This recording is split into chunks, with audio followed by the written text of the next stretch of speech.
Welcome everybody. Welcome back to this second part of this how to start a game in multiplayer.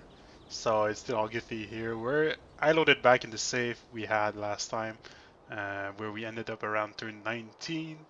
So well, you can always watch the other video as you want for the background story, but we got Artemis Temple and now we're heading for another settler.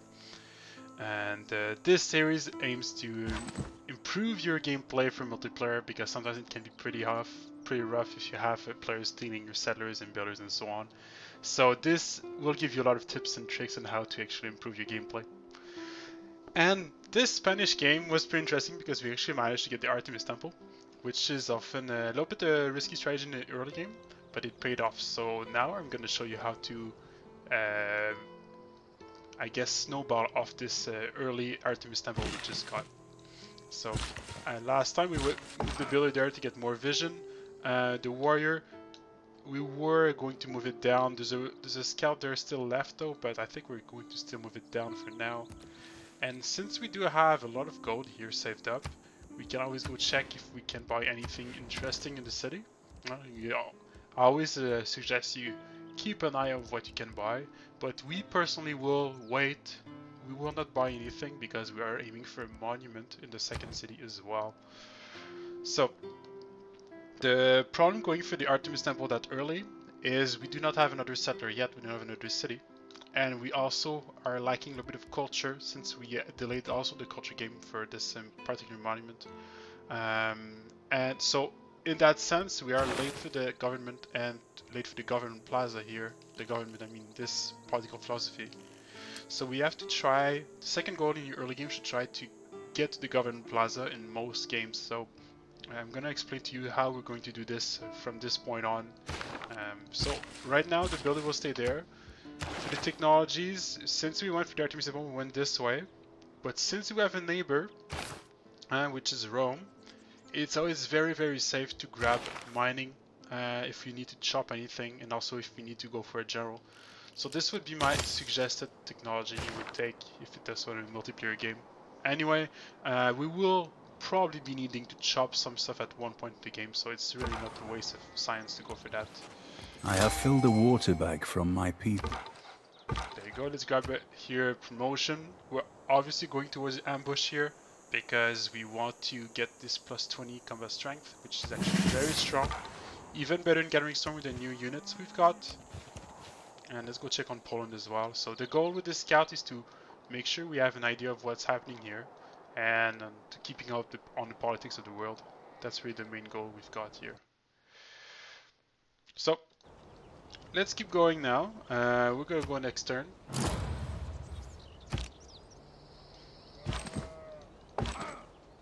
The warrior is going down simply because we saw the barbed camp earlier, right? I didn't explain that, but we want to have a unit to be able to take this out. It's also relatively easy gold, so there's not much downside of bringing the warrior there. We could always buy another warrior if we want to. And this builder, I was aiming to improve something in the new city, but since we got the Artemis Temple up so quick, and since we got the scouting done that there's actually nothing in that area, then we should be fine to actually send back the builder in the capital city to get a mine up. There's two options here. You could always go keep the builder and, for example, get a mine in the new city as well, but as you can see, we probably will aim to work the bananas or maybe even the wells at the beginning, or some very decent tiles that do not need an improvement at the beginning. So there's really two options. Like if let's say we settle the city here or here, we would be able to buy the banana tiles if we are here, or work it straight away and be able to grow the city pretty quickly. If we settle it, like for example here, we could buy this tile and improve the wells with the builder, which only got one charge. And you have to remember, in the mod it also gives an extra production, so it actually is a very valuable tile to work from the beginning. But you do want to grow first, and since we are in a very limited amount of space situation, we probably will want to get very tall cities. So in that sense, we will need to grow the city first. So probably either way, Tavi would work first with the bananas here, and that would be the goal for the new city. So this being said, as you can see, we do not have irrigation nor are close to irrigation.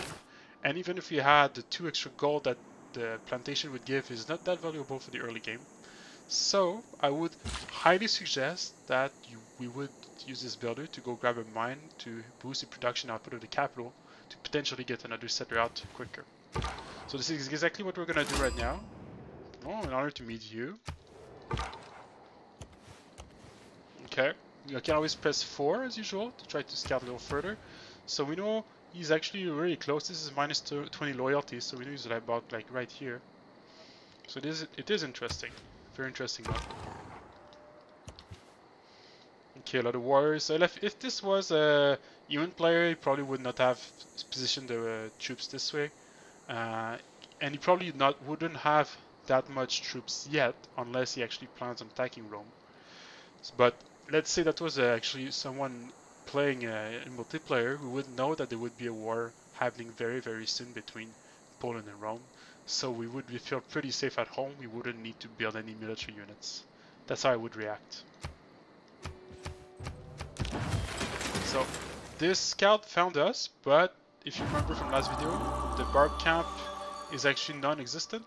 So at the moment, this scout won't do anything in your land. It's not really a danger. So you can really focus on the barb camp that is south, unless there's actually another barb camp which I'm not aware of, like here, but I highly doubt so just by looking at the map layout. So from this point on, we will easily reach the boost for Early Empire. So I suggest you actually swap back to craftsmanship from this, if you were in that position. Even though we're still missing a little bit of culture to finish Early Empire, we'll be able to finish it. We'll be able to still save some culture by going to craftsmanship straight away. And this builder will come back here and get probably a mine here simply because it's the closest tile from the builder. And this settler will go south. We'll try to go settle the river as we were hinting last time. We probably want to settle both rivers. So in that sense, my first hunch would be to settle right here. The reason I say so is because we do have a lot of tiles we can work from that location and grow the city pretty high. We have some tiles we'll be able to put neighborhoods if we want, like there would be decent commercial, decent campus here if we want to. Well, decent. It's an okay campus. Spain actually has very strong improvement, so we already have to plan for it if we want to. It has 2 fate and 2 science for each science campus next to it, so we could try to plan, for example, a campus here, get some missions over there, and vice versa. We could do this already. You have to start planning from the beginning, okay? So this is my first hunch. You could argue that this city spot here, just one up, would be good because you would save one for us to chop.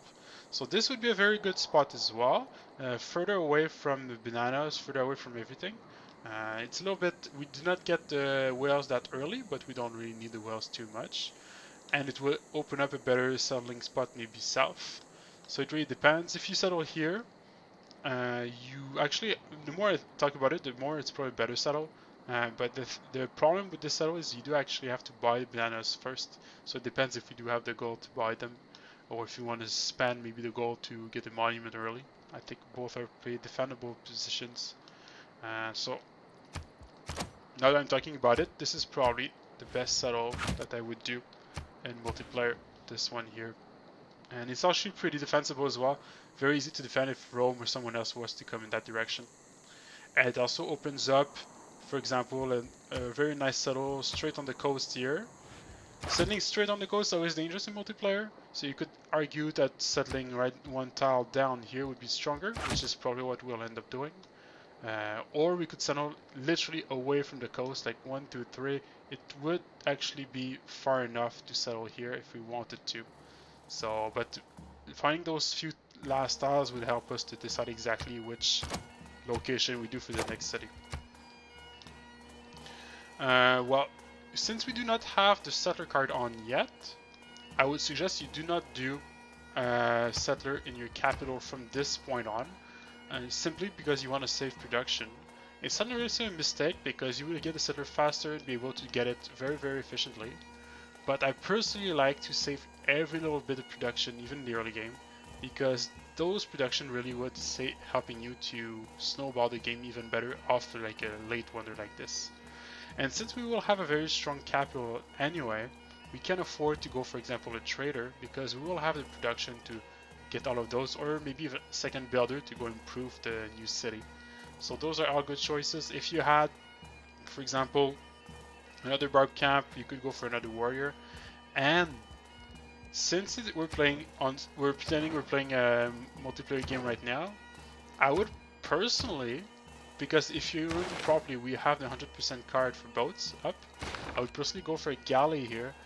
The reason being we want to get the era score for the first ship, and this galley would probably help us find a lot more information, because this, as of we found right now, is actually pretty mediocre land if we actually wanted to win this game. So we actually need to have some more information and hope for another island over here. And if there's no island over there, then it will tell us that we actually need to be proactive and do something against another player. So my choice here would have been a galley if it was a multiplayer game, right there. Okay, Pantheons. So there's a lot to talk about Pantheons as well. Well, right now those are the one available, but at this stage of the game, since we had to run the card with one fate per turn for like a long time, we probably would have had one of the last Pantheons available in the game. Many players find relics or find a city state that gives an envoy for fate, or even find fate in the huts. We haven't been lucky in that sense, so we would get one of the last Pantheons here. The strong Pantheons, I won't go through an exhaustive list of all the Pantheons, because this would be a video in itself. But Pastures is generally a very strong one, or we have Earth Goddess, which is actually very strong in many games. It would be very strong in this game as well. We've got a lot of fate. We've got Harvest of the Harvest, which is not available right now. City Patron, a very decent choice. If you're warring early, God of the Forge, very strong. And there's also a lot of situation is strong, so if you have like a lot of silk, spices, World Tradition can be good, and so on. So like if you have those resources available, these can be very strong as well. The last one, which can be used sometimes, is Divine Spark if you want to go for the later game. So this helps you to get Newton, helps you to get Engineer, helps you to get Merchant, helps you to get everything you need. So it can be very, very, very useful. Actually, they changed it. Profit, no, it doesn't give you Engineer and Merchant. Like, it's only Profit, Campus, and Theater Squares, which is still fine because most of the players use it for campuses like Newton. So this is still a very, very strong Pantheon. If you're playing a little bit of cheat strategy, we can go for those Pantheon as well for the extra fate, but this is not the case here. This is a very standard video, so we won't go through those cheese Pantheon right here. If it was a multiplayer game, the Pantheon I would probably aim to choose in this case would be Earth Goddess, simply because we would want to remove it from another player, really, and we have a decent amount of fate output we could get from it. This fate can be used for many things throughout the game. Fate is now a very versatile type of yield we can get, so it is good even if you don't go for religion. But Spain has some bonuses with religion, so it would be really open up a bit of strategies for us. My second choice would probably be City Patron here, simply because we will lack a little bit of production still in our cities, being coastal. So this plus 25 production, it is a very hard gameplay because you do actually have to build up your districts, plan your districts ahead, and not finish them up too quickly. But it can pay off in the later stage of the game as well when you're getting your newer cities. So if you plan on settling further on a different continents, this can be very, very strong. So those would be my two choices right now, just looking at the start. As you can see, we don't have that many resources anyway. We would have Amber, but there's not really much Pantheons for that. So here, I would take Earth Goddess if it's still available, obviously. So there you go. The other one I could have taken if it was available was potentially Chop for Fate, but even Chop for Fate, I'm not sure I would have taken first because yes, we might have a lot of chops in this city here, But this city has very little amount of chopping. Would have one or two forests maybe potentially, and the future cities here might have some chops as well. But there are some jungles, and jungles are food chops. It's not always production chops, so not necessarily the best thing to chop at all the time. So this warrior would obviously escort the settler here. If you're new to the game, I heavily encourage you to just simply walk the warrior there, escort it from the beginning, the complete beginning, to be sure not to be stolen your settler. If you're a little bit more experienced in the game, you can risk doing like me. What I would personally do, I would go here and here just to keep the vision, just to make sure there's actually no one coming here to block my spot.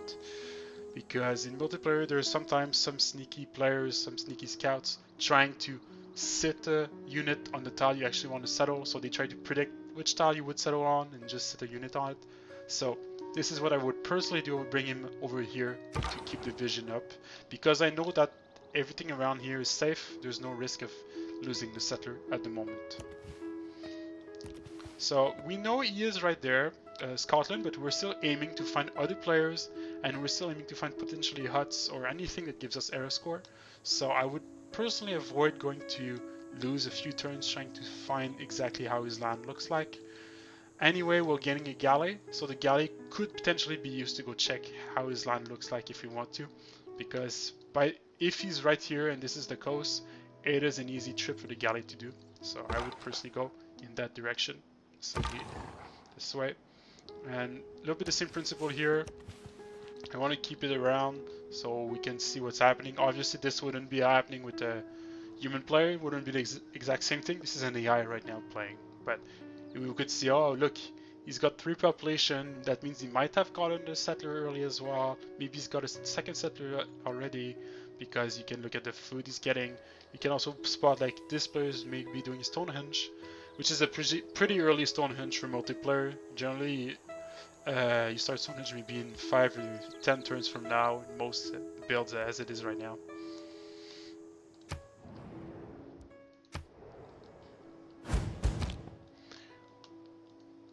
So same thing here. First thing you do in the beginning of every turn is make sure all your units are safe. So right now my most vulnerable unit is still my settler, because I do not want it to get stolen. So I would bring him here and here. And since now I'm getting a little bit far from my capital, I have less vision. There could be someone here, even someone there. Now, even if I'm an experienced player, I would probably still escort my settler this way. So you can escort your settler with this button right here, and next to moving and fortifying. Unfortunately, there's no hotkey for it, so you do have to click on it. But it's very easy. So that's what's gonna make your unit move at the same time. So let's link it. I'll show you next turn. Next turn I will simply move this warrior or this settler, doesn't matter, and both units will move together, and this way my settler will always be safe whatever happens. As you can see, because we took the Pantheon, we're not getting 4 fate a turn, which is actually a lot of fate. You can see the tiles we have on the city. 1 fate here, 2, and probably 1 here too. No, not there. So 1, 2, and 3 for having the population as well. The city itself gives a fate as well now because of the appeal. The appeal hotkey is number 3 if you want to check. So all the green tiles are giving some appeal now, some fate. I would personally go for the mine, as I was explaining before, because we're going to grow to another population which will need another tile to work. And you have to remember we had some tiles locked in the beginning, so you want to make sure those tiles locked are still the ones you want to work.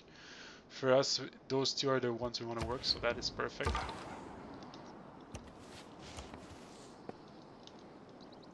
And we almost have enough for the monument. As you can see, the timing is pretty good. Who deserves more credit than the... So we got this pillage now by the scout. So because we got this pillage, I'm considering not improving the mine and keeping the builder to go repair this first. So this is what we're gonna do. The other advantage we having a builder out. And because we already scouted in that area, and I do believe we should try to see if there's any island over here, if there's any pass, because this is even more crucial than to know that there's actually coast, which we already found on this side here. So the galley would probably go this way, and now we see this is the deep ocean, so there's probably no way around. Yeah, so we could probably will spend the last turn to check if there's any way around in the north, and then we'll go back towards the south to finish this up. We still do not have any boost, neither the early empire or the craftsmanship boost. So here I would do the same rationale. I would do another galley. It's a single turn anyway. We've got the card on. And it's really not that big of an investment. I'd bring the builder back here, and I'm gonna show you now the settler. So we're gonna move here, 1 and 2. It moves together. I guess we're lucky. Settling here actually is a 1 turn quicker as well, so it's actually really good for us. It means we're gonna get more yields 1 turn quicker. It's an honor to meet you. Okay, but we are pretending to play with human players, so this would not happen, obviously. So we will have Georgian Empire for an extra point. As you can see, we're almost to the Golden Age, which is very good news for us. And now I would probably personally go for pottery from this position, because I feel pretty safe in every single way. There's no one around us, no one really threatening. You can always check the scoreboard if you want to have more information. For example, Rome, we know he's on 322 military strength. That means he has a lot of troops, but he's far, and he's got Poland right next to him with 202. So they probably would fight each other. You can see that the Roman army is better than the Polish army, and so on. You can check everybody. You can always check the science and culture as well. So 16 culture here. You might have found a city-state for envoys. You might have gotten a campus. If you want to double check with the campus, you can always go check. Great people. See, yeah, he's getting 2 points a turn, so he's got at least a campus, or running the card for. But because we see the science, we probably would assume he's got a campus and maybe even a library, because he's getting 2 points a turn right now. And you can check the culture, the same thing. We've got 17 here and 8 tourism, so that means Poland has actually got a relic here, because the only way to get that much tourism early is with a relic. You can always trade with them to double check, so we can go check, make a deal, and there you go. There's a relic here, as we predicted, and so on. So you can check, see, 15 here for Georgian Empire, 14, and so on. So we can see that we actually are far behind. In multiplayer, we would not be as far behind, but we still have. This was a greedy play with very low culture output, so this is normal that we have a little bit less culture. The reason I would go for pottery here is simply to go for the campus and try to plan for my special improvement already, and maybe get a few campuses up relatively early. And since we actually want to go relatively tall, the granary might be also good for some cities in the future. So we want to unlock this. The other option would be to go astrology here, and then possibly go for religion. There's some religion that helps us go tall, so this is a very strong choice as well. Really, from this point on, it's a question of taste. You can always check if there's any religions yet in the game. Since there's actually no religions at all, or no one even going for religion, I think, if you just look at the great prophet points, okay, Rome is going for the religion. He's got one holy site. It might be a good idea to actually go for astrology first, but those are very strong choices. So we're gonna do astrology. Anyway, astrology and unlocks harbors, which we'll need. So a very strong choice here as well.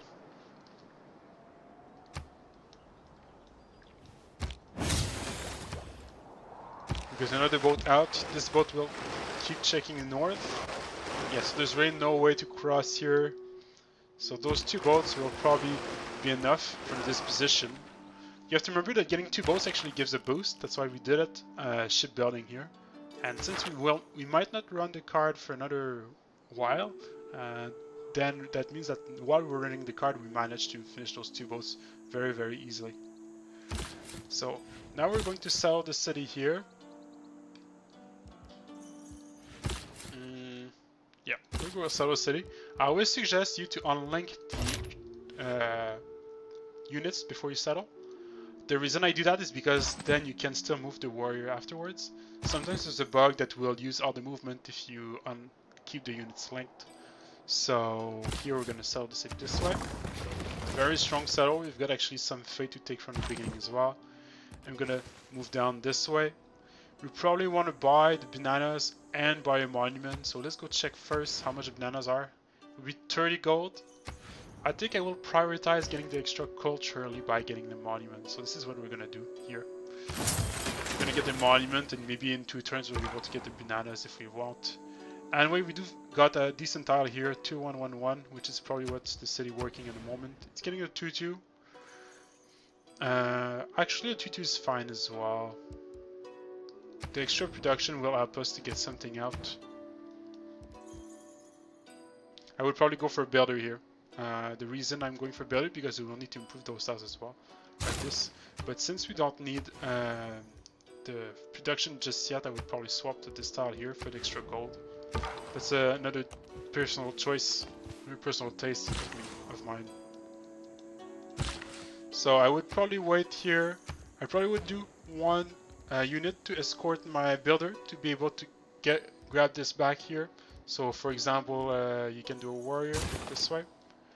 And even though we don't have the boost or craftsmanship, and we could have built the mine and not improved this and gotten the boost, right? This would have been an option too. But I personally think the production is more valuable than the culture in that stage of the game. So I'm still thinking that keeping the builder to repair this farm is a much better investment. Anyway, we'll be able to get more builders further later to get those mines up. And at the moment, all we're losing is 1 production a turn. Okay, so if you compare this, so 1 production a turn on the city, which we're still holding up for the cards, is really not that much. We were just waiting for the 50% here. And we could do 1 turn in early empire because we still have a little bit left to do, which is I guess what we would do. Or even if I was in multiplayer, what I would even do here is literally go for mysticism to not lose any culture because I'll be getting this boost anyway. And this envoy might help us actually secure the golden age. You have to remember we still need 4 points for the next golden age, and we've got 1 envoy here. A last envoy would allow us to suzerain Cahokia, for example, for a few points. There you go. Poland has founded a religion without too much surprise here. Oh, actually a hut there, we're lucky. Here I would go towards the barb camp. And we've actually got enough gold this turn to buy the tile. So I would probably do it, just because we want to grow the city. So we could do this way and change to this tile here.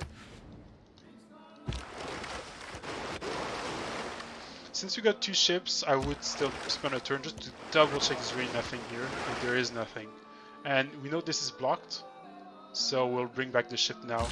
And we're actually safe on the seas as well now. If there was a barb camp, let's say this was spawning some galleys, we could clear them up. Or if there was a Norway in the game, one of the naval civ that tries to rush you, even a Maori civ, those 2 galleys could be useful as well. So now the scout is out of range to steal my builder if I bring it on the farm.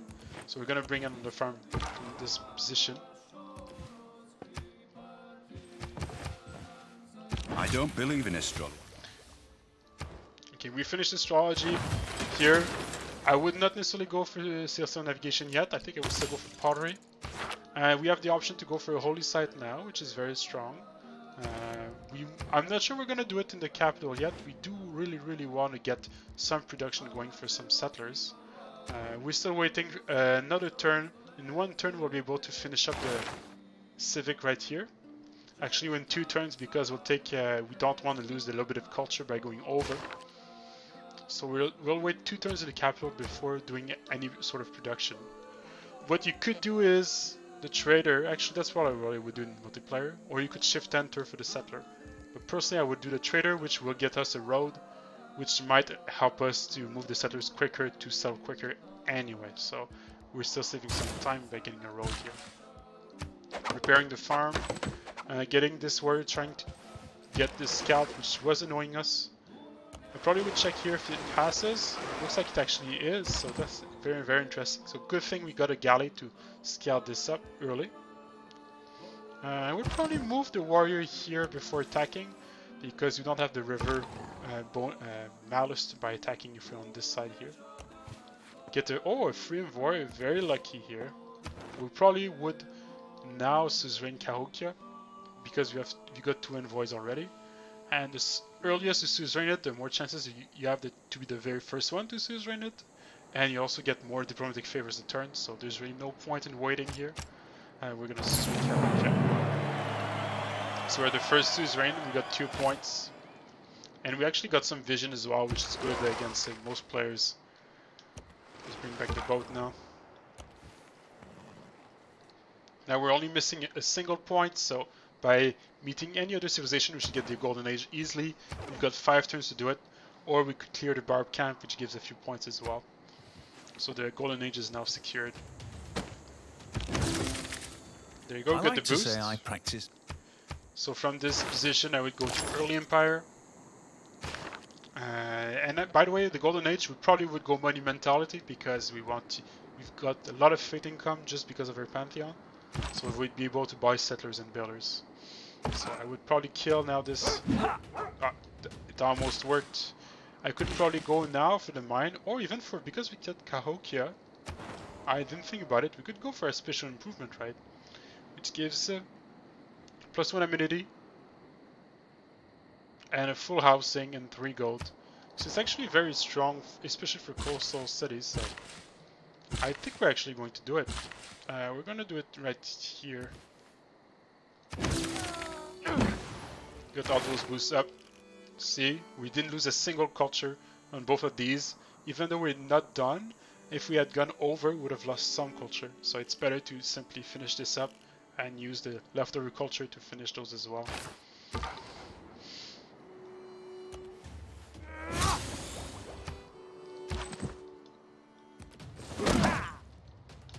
So from this position, you also have to remember we have to start planning for the government plaza. The government plaza is a major thing in most games. As we predicted, he's on the coast because we saw the loyalty drop before, so we knew that they will find something here. So here. Oh wow, what a huge desert. But we have to plan for the government plaza. And for this particular game, there's not that good government plazas locations, okay? So you have to choose what you want to do with this game. Do you want to go religion? Do you want to go culture? Do you want to go science? And depending on what you choose, you want to get the good districts around government plaza that fits those victory conditions. So if you want to go faith, for example, you probably want to get a holy site around those forests to start with to get an extra, or around that mountain or that mountain to get some sort of it. If you want to go for more science or gold focus, we could go for harbors and try to get some harbors around it. So we could probably put it here, Grand Plaza, get a harbor like this from this city or this city, and get other districts around it. Or if you want to go simply for culture, we could say, oh, this is a good spot for theater square, so we will put the government plaza right here, right here. Here would be a good spot for pyramids, for example. This is probably what I would try to do in multiplayer. So I would put theater square here, the government plaza here, which allows me to get other districts around from this city if we want. So we could get, for example, a campus, and put around that campus our special improvement, which is called a mission, for a lot of faith and science. So that could be very strong. Or we could go for industrial zones around it as well. Go for example, can I put the pins? No, not without the mods. So I would put the theater square here, government plaza here, industrial zone here, for example, so we can potentially get also a harbor and finish an arsenal for the future. You could also go for the campuses around those locations. You could go for different districts. You can even go for, I guess, gold or holy sites districts. But this is what my personal liking would do. I do think going for a heavy faith in the early game is strong with Spain when we have monumentalities almost secure like this. So going holy site would be very, very strong. So my first instinct, whatever I do, is to get the Garden Plaza here, because this is a good holy site spot, this is a good theater square spot, and it allows me to have more versatility. However, in the optimal games, you want to try to get the Garden Plaza next to a river, So we could try to get it around this area and fit those two cities around the Garden Plaza and get a lot of commercial hubs around it, or harbors or something, to get a lot of gold and a lot of science for the medieval age and later on. So this would be another good choice, but I believe because we've got the production capital, we do want to get the government plaza in the capital as well to get it as quickly as possible. So I would personally put the government plaza right here. I'm going to put a pin for you. You have to remember the government plaza actually gives some adjacency to the districts around it, so you want to get as many districts as possible around it. And the government plaza building is what you really aim for in the beginning of the game. So there are two very strong buildings when you want to simply sim up at the moment.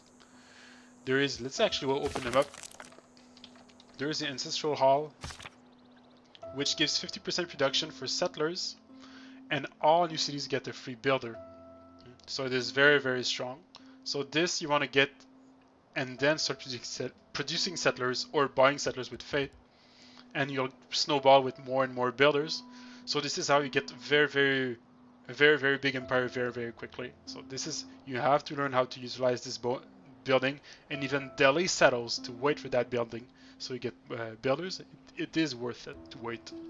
And the other one which I really like is I think it's called the Audience Chamber in English. Yes, this one.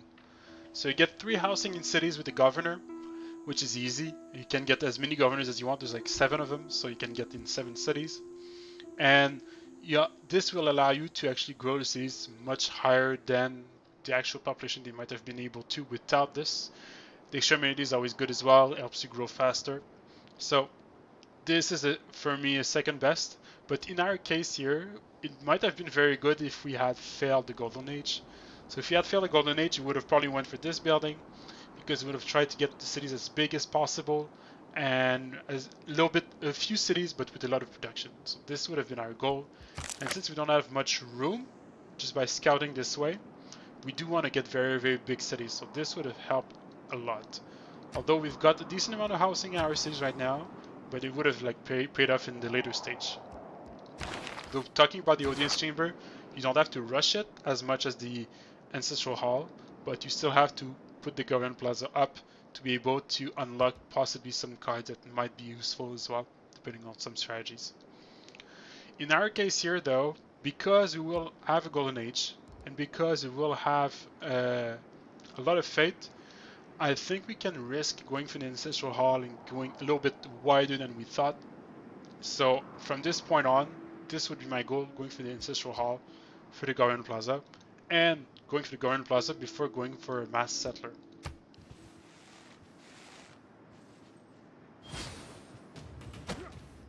It was luxuries like air conditioning.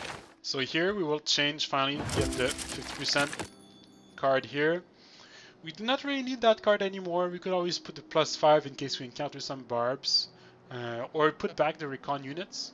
Personally, because we play quick on multiplayer, I wouldn't even bother changing the card, because if we were to produce any unit, it would probably be another naval unit to maybe try to harass someone.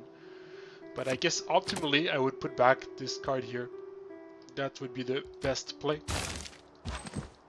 I probably would move the warrior here to already start going that area and get the promotion here.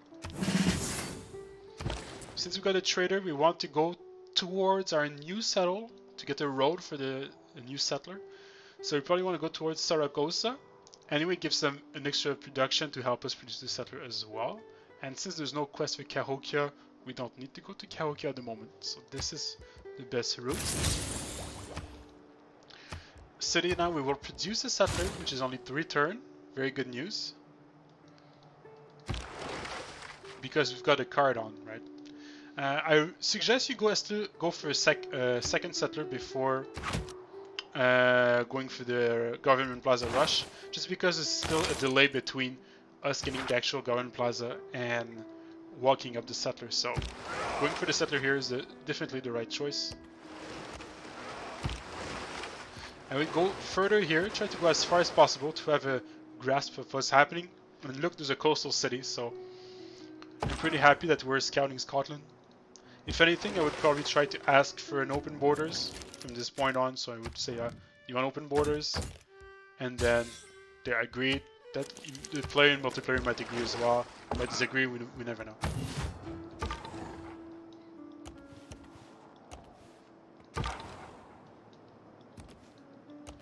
The reason why I scout here is I want to keep a scout in this area in case anything cheesy happens. So if someone wants to try to kill me early, we want to have vision in this area. Cahokia helps a lot for that. And also we had some undiscovered tiles. We never know. There might have been like a small lake, which would allow us to get a very nice freshwater settle in that area, which we could have potentially tried to rush with this settler here. We've got a governor as well because we finished the early empire. I would personally here suggest you go for Magnus. Magnus is a very strong choice in most games, even in Gathering Storm, just because the 50% you get of harvests is still very valuable. It helps you snowball the game much quicker. But I realized that Liang actually has a lot of value in Gathering Storm as well, just because that extra builder charge it actually provides production and is worth production as well, because those builders you will get are basically like a little bit stronger. So for me, those two are my most favorite governors to start with. In case as a city-state you really want to suzerain for a particular reason, you can go for Amani, which can also help you get the Golden Age, by the way, because with Mani, let's say I did not go mysticism in the culture, I would have been able to still get the city suzerain, probably, with her. And another choice you could argue is potentially Reina, just because you get 3,000 around the city, so it just depends, it's very situational.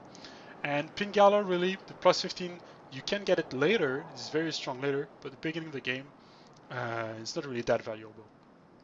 If you're dying though, let's say someone is rushing you, warrior rush or archer rush, victor is the obvious choice, but this is not the case here. So I would go for Magnus personally from this position. Even though I'm telling you Liang is very strong in the expansion, but this particular case here is better for Magnus. The reason why is because we got a lot of chops available in the new city here. So we put him in Saragossa, and we're getting a builder as well, so the timing is almost perfect here. We'll be able to chop a few things up. We just refuse. There would not be any deals like this in multiplayer.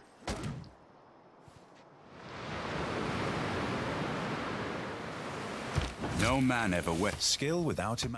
The floods are actually very good, I find, in the Gathering Storm. It really helps the tiles.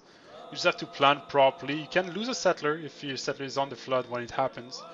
You can get district pillage, so it can hurt a lot. But most of the time, it just improves the yield, so it's very. I really like this new mechanic. Looks like Rome's actually taking out Cahokia, which is bad for us.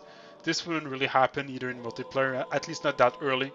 Probably Rome would wait for legions and then try to push on this if he actually was aiming to take Cahokia here. I would probably heal up a turn before moving, just because I see some troops around, so I would want to see what they are doing. And anyway, having a full healthy scout could be valuable later.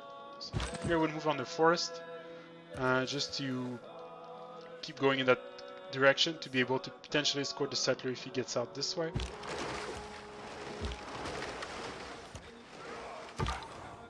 We're lucky he signed open borders. If the player had not signed open borders, I would have just backed off and tried to see if I can sneak back here on this side here. Or if you're greedy, you can declare war and still go through, but you might be angry and you might create an enemy for basically nothing. So I personally do not suggest it. He stayed right here, Antonino Revo. We got pottery. Now, because we're getting Magnus, I'm starting to think about chopping. So what I would probably do is aim for masonry.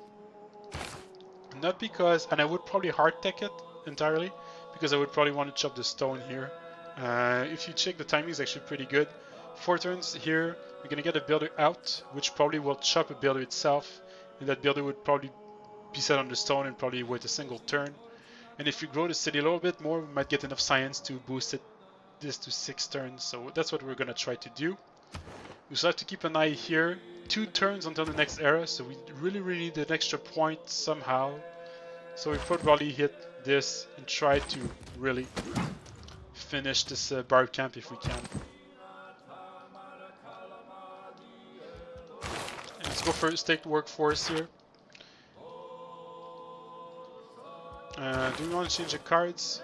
I should have put this actually to secure the golden age. We'll put it now. That was a small mistake of mine. We keep this because we're still producing one settler, and we can change the cards next turn. So, because of this.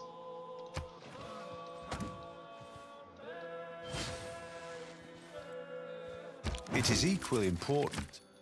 So I hope we have enough here. It was enough. So plus 3 points. The golden age is now secured.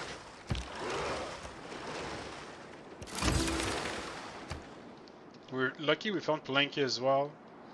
We could try to find another player. We don't need any more, but we could have tried maybe get here. If we put the loyalty lands, maybe I don't think there's anyone in that direction, unfortunately. But maybe we would have found a scout from someone else. So we keep the warrior around because we want to escort the settler, because we never know what this Roman scout might do. So we do want to keep him around. We got the second governor title. Here I'm really torn. I'm not sure which one I would take. I think I would go for Liang personally, because I would probably try to produce some builders out of my capital. And there's a promotion for Liang also to build districts quicker.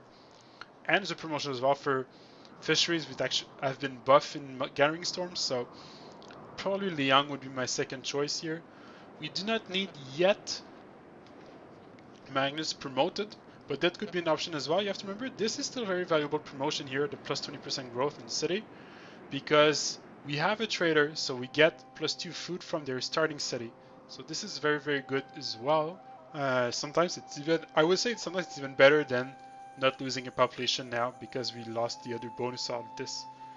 So this is a very valuable choice, but I personally would start to go work down towards Liang, because I think this game we would need the Liang as a long-term governor, and Magnus is more of a short-term 50% yield crop he actually chose it for. But if you want to go for a long-term Magnus, which for example you want to reach this for all the industrial zones around, then I would suggest you go for surplus logistics here for the second promotion. So if you want to get a lot of heavy production cities very quickly, rush industrialization, this is the play. But this is a very greedy play, risky play, and from our situation we don't have enough room in cities that we can guarantee this. So Liang is a safer choice here. We place Liang in Madrid. We're going for political philosophy because we want to get a government quickly to unlock more cards and also have potentially the oligarchy bonus if we need to defend against Rome or Poland. So we want to get oligarchy very, very quickly, and we don't need a plus 5 at the moment. I'd probably put the 50% for units now in case we need to chop some units. So since we're gonna have Magnus and some builders, we'll be able to defend our new cities very easily if someone was to attack us. If no one attacks us, then we don't need any red card anyway, so this is still a very safe card to put on. And I would personally maybe even change this settler card to production, because for now we're gonna go for the government plaza. So we won't need the production for settlers, which I will swap right now. The settler is going out anyway this turn. We could also go in for the builder card. Probably actually the builder card would have been even stronger here, just because we're gonna chop a builder in that city. That was a mistake of mine. I was trying to go too fast. The builder card would have been much stronger here.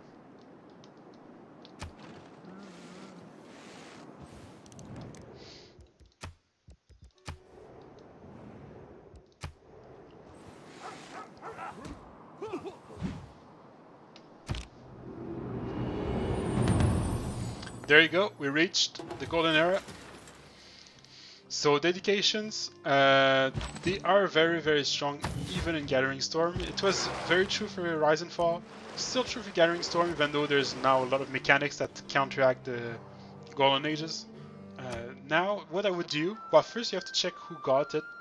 Often you'll see a lot of relatively experienced players having Golden Age at the very first era.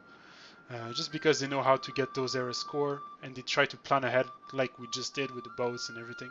So here, for example, we know Poland is got a golden age, very good information to get. And as I was explaining before, my personal preference for this start, because you got a lot of faith income, will be to go for monumentality to buy settlers and builders. But let's say you were being rushed and you went for an encampment early. Pen and brush is very, very strong because it does provide actually a decent amount of culture because you will have encampments up, and it will actually help you to reach a government faster, possibly, because you might not have had time to invest in monuments yet. So pen and brush is very, very good. Free inquiry is for very specific starts when you're very safe and you actually do not have faith to spend on anything, and you're planning to go for maybe harbors like us or anything that helps you get some science and gold. So this is I guess the third choice of mine for the early game, but it's all very map dependent. This one here, it can be used if you want to cheese out a religious victory around in about 10 turns from now, but it's so hard to utilize that I actually don't I don't really suggest it to anyone. Even if you were going for the religious victory, you don't really need the profit points per turn. You'll eventually get your profit, and the extra movement is good to win the game, but it's not necessarily good to have that early. But to take it, you have to have a lot of faith income. Like, we have some, but we don't have enough at the moment, and you probably need to have at least invested in one holy site in the ancient era. So since we did not do that, we won't choose the Exodus. We'll choose the monumentality here. And now we're going to go for the government plaza. The next thing, so we're going to buy the tile that we wanted to go for the government plaza 4 right here.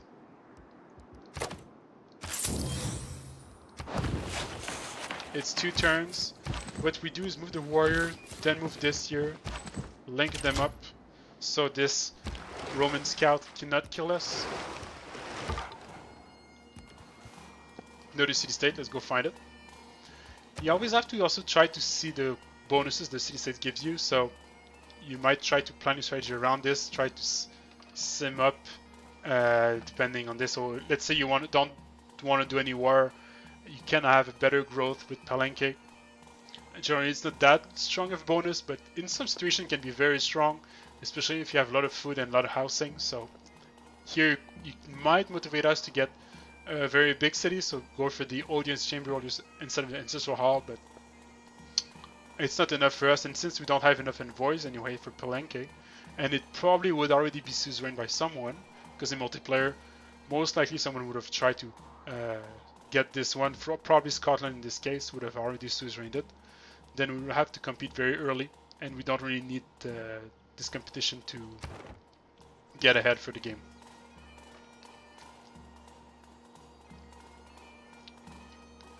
Okay, let's go for the next turn now. We have actually lacking one amenity, which is relatively bad news. It's not that crucial in the early game though. In team games it can be very crucial because sometimes the amenity might mean your death or your loss, or we beat someone because you have more amenities. Where we're not too bad, and it's only in this city here because it's grown too quickly, which is not really that much of a problem. We're gonna get the wells quick enough, and eventually we're gonna get irrigation to get this as well, so there should be no issue here. Obviously if you can not get minus amenity, then try to do that. Like for example, if there was an amenity in my capital that I could have improved, I would not have went for this Cahokia Mounds. I would have probably went to improve, let's say, the Jade right here if it was already in my tiles, just because the extra amenity actually helps the city grow a little bit quicker. But since we did not have any amenity to improve, I did not think about this, and nor should you, I think. The gold investment to buy this tile is actually quite a lot. If you just look at it, 50 gold, it would give us an amenity, but that 50 gold would have had to be spent earlier, so we might not have been able to necessarily have it exactly when we need it, and we might have delayed the boost for craftsmanship as well. So it's not necessarily a good choice here.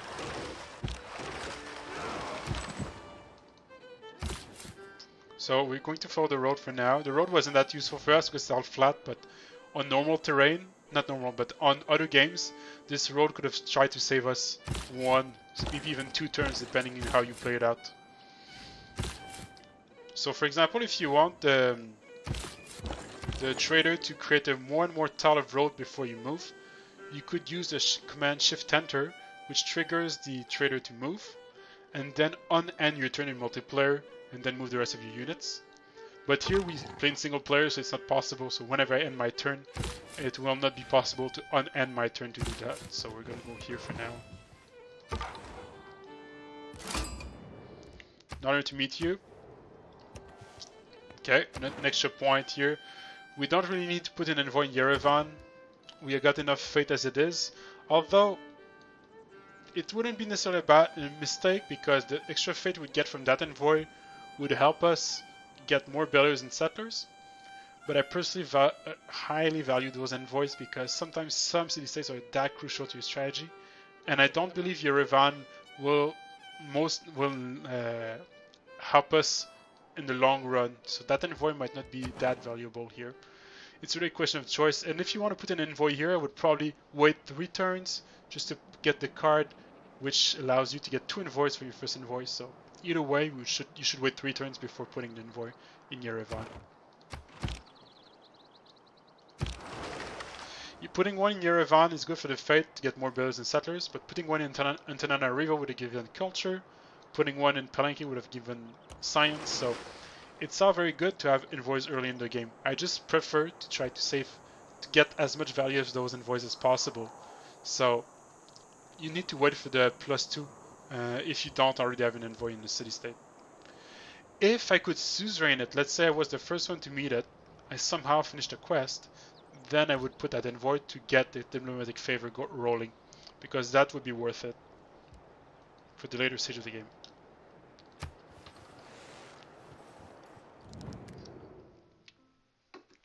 We'll obviously refuse here. We're just refusing because this is AI, as it wouldn't happen in multiplayer. So from this position here, I messed up. I didn't put the builder card, but technically the builder card would have been much stronger. We'll probably need to also put the government building into it's in 2 turns again. So I would move this builder there. Ideally we have the builder card, we don't have it right now. We chop builder, which probably be 4 turns instead of 6. We chop it, and then, well, we have to wait a turn, but it shouldn't be too bad. And what we'll do is going to chop the stones and the forest as well, with the 2 builders we'll have here.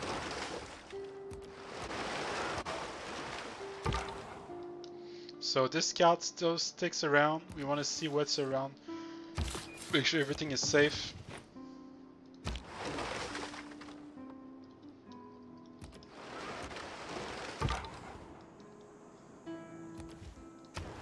I'm just scouting quickly.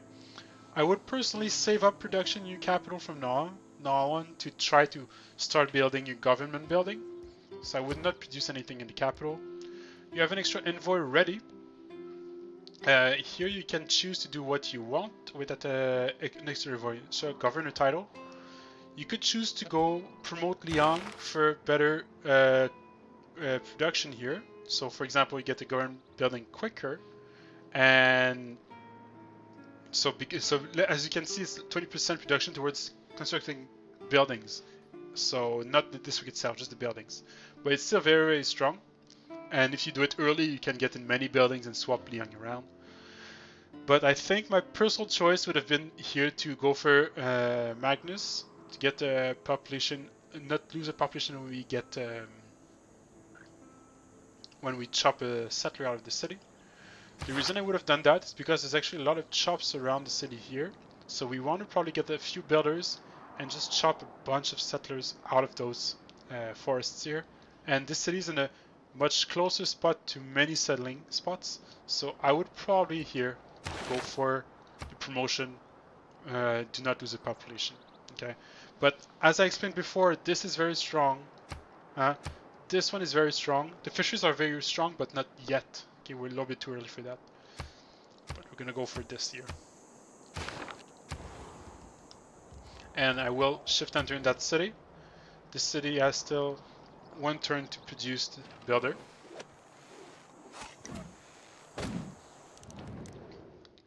You refuse, it wouldn't happen.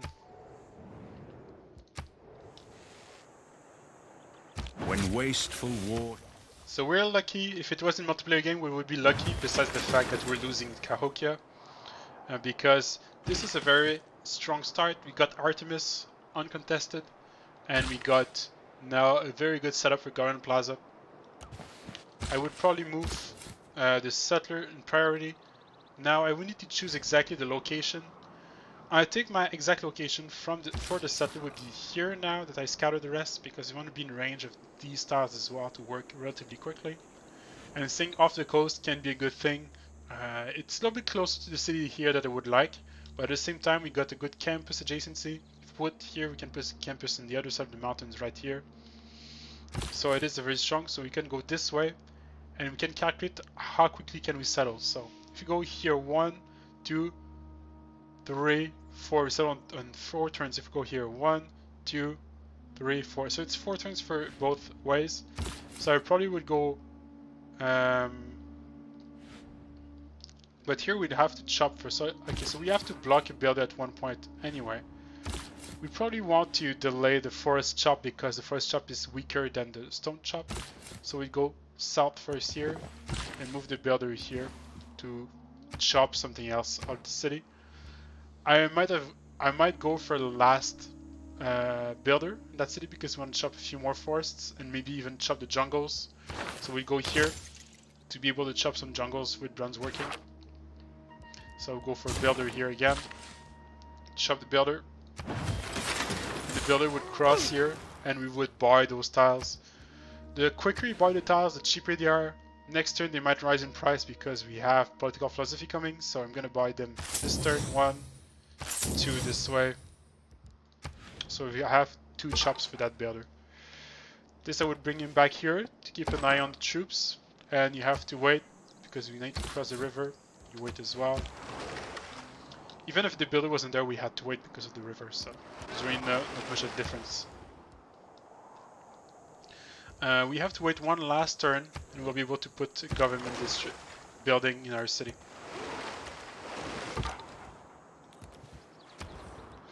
So you wait here, and now I would probably start going for settlers from this position here. So I would do this way, settler.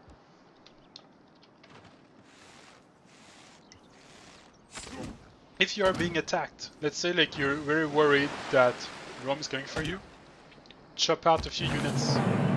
Politics is the art of the possible, the attainable.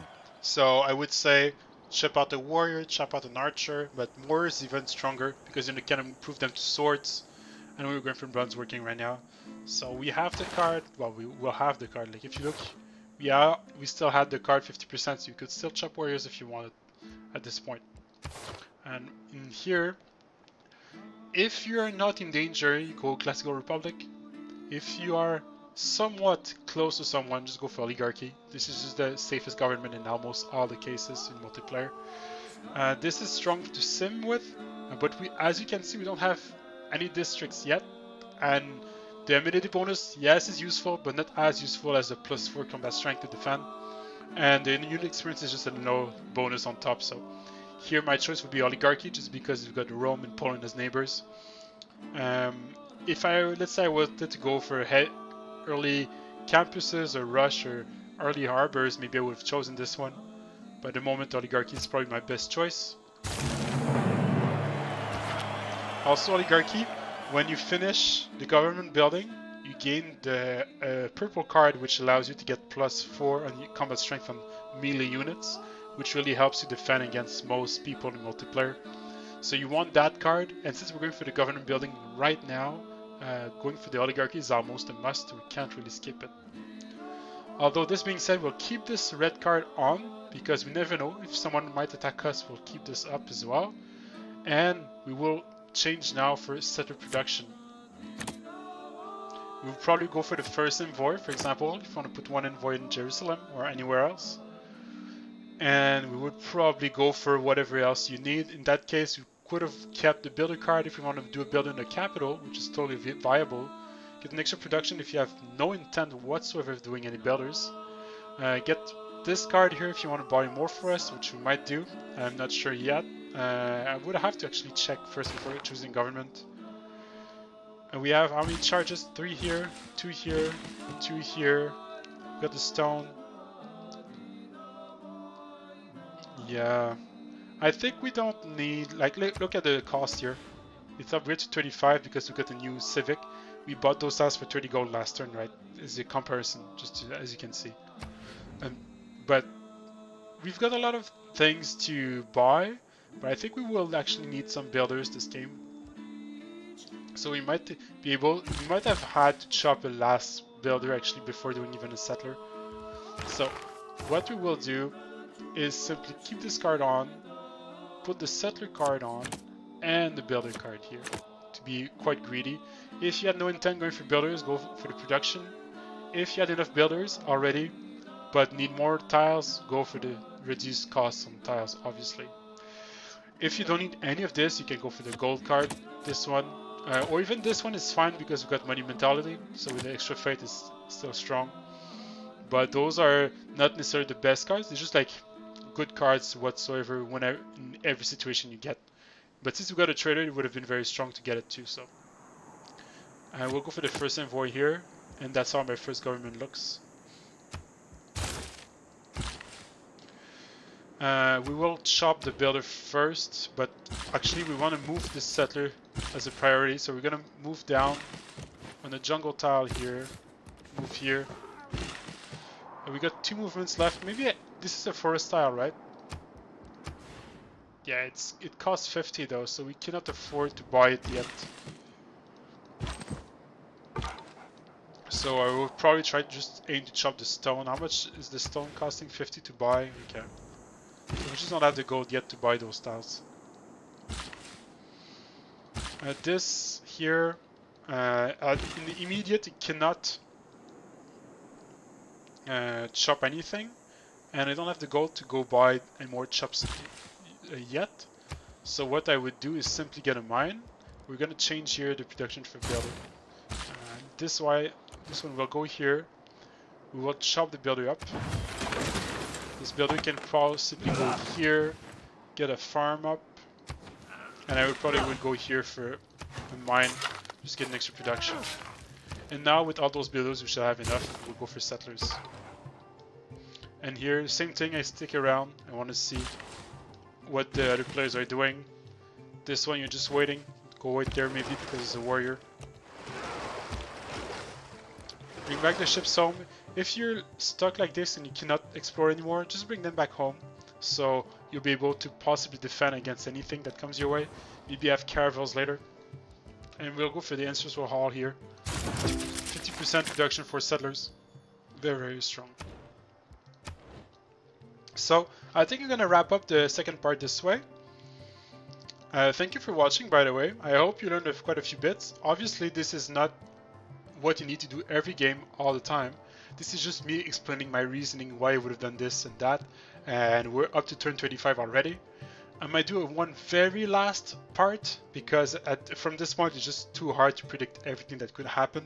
But since it's been a very safe game, if you happen to be in a safe game like this, I could still teach you a few tips and tricks for the later stage. But for now, see you guys next time.